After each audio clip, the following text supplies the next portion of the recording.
سر کسی نے ایک سوال بھیجا ہے کہ میں نے سود لینے دینے سے توبہ کر لی ہے لیکن بینک میں کافی سودی رقم پڑی ہے، کیا میں اس نیت سے رقم وصول کر سکتا ہوں کہ اس رقم کو غریبوں، مسکینوں اور رفاہی کاموں میں خرچ کر دوں؟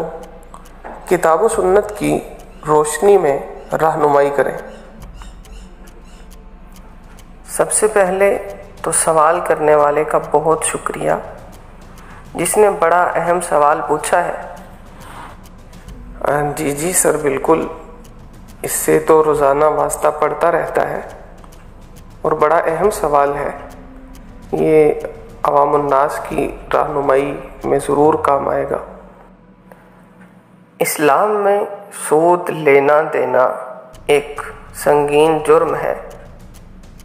اس کے متعلق ارشاد باری تعالیٰ ہے، اے ایمان والو، اللہ تعالیٰ سے ڈرو اور جو سود باقی رہ گیا ہے اسے چھوڑ دو اگر تم حقیقی مومن ہو، اور اگر تم ایسا نہیں کرتے تو اللہ اور اس کے رسول سے جنگ لڑنے کے لیے تیار ہو جاؤ۔ ہاں، اگر توبہ کر لو تو تمہارے لیے صرف راس المال ہے، نہ تم ظلم کرو اور نہ تم پر ظلم کیا جائے۔ سورہ بقرہ۔ اس میں تو بڑی وضاحت سے جواب دیا گیا ہے، مزید احادیث مبارکہ سے بھی ذرا بتائیے گا اس کے بارے میں کیا حکم ہے؟ سود لینے دینے والوں کے متعلق یہ ایک ایسی وعید ہے جو کسی اور معصیت کے ارتکاب پر نہیں دی گئی۔ اگر اس سے توبہ کر لے تو اسے صرف اپنی رقم ہی لینی چاہیے، سودی رقم وصول نہ کرے۔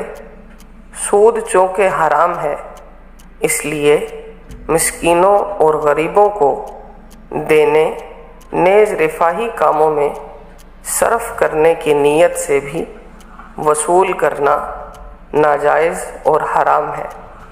اللہ تعالیٰ خود بھی پاک ہے اور پاک چیز کو ہی پسند کرتا ہے، لہٰذا اسے صدقہ خیرات میں خرچ نہیں کیا جا سکتا۔ اس سلسلہ میں حضرت عبداللہ بن مسعود رضی اللہ عنہ سے مروی ہے کہ جب کوئی بندہ حرام مال کماتا ہے پھر اسے اچھے کاموں میں خرچ کرنے کے باوجود اس کے مال میں برکت نہیں ہوتی اور ایسے مال سے کیا گیا صدقہ بھی قبول نہیں ہوتا، ایسا آدمی اپنے پیچھے آگ چھوڑتا ہے۔ اللہ تعالیٰ برائی کو برائی کے ذریعے نہیں مٹاتا بلکہ برائی کو نیکی کے ذریعے ختم کرتا ہے۔ خبیث اشیاء خبیث اعمال کو نہیں مٹاتی۔ مسند امام احمد صفحہ 199 جلد نمبر 6۔ یہ تو سر بہت خطرناک عمل ہے، اللہ ہمیں اس سے جلدی توبہ کرنے کی توفیق عطا فرمائے۔ آمین۔ اس حدیث سے یہ بھی رہنمائی ملتی ہے کہ سودی رقم کو وصول نہ کیا جائے بلکہ اسے بینک میں ہی پڑا رہنے دیا جائے۔ ہاں، اگر کوئی بینک کے ناجائز تاوان کے نیچے دبا ہوا ہے تو ثواب کی نیت کے بغیر اسے دیا جا سکتا ہے، جیسا کہ کہا جاتا ہے مال حرام بود جائے حرام رفت۔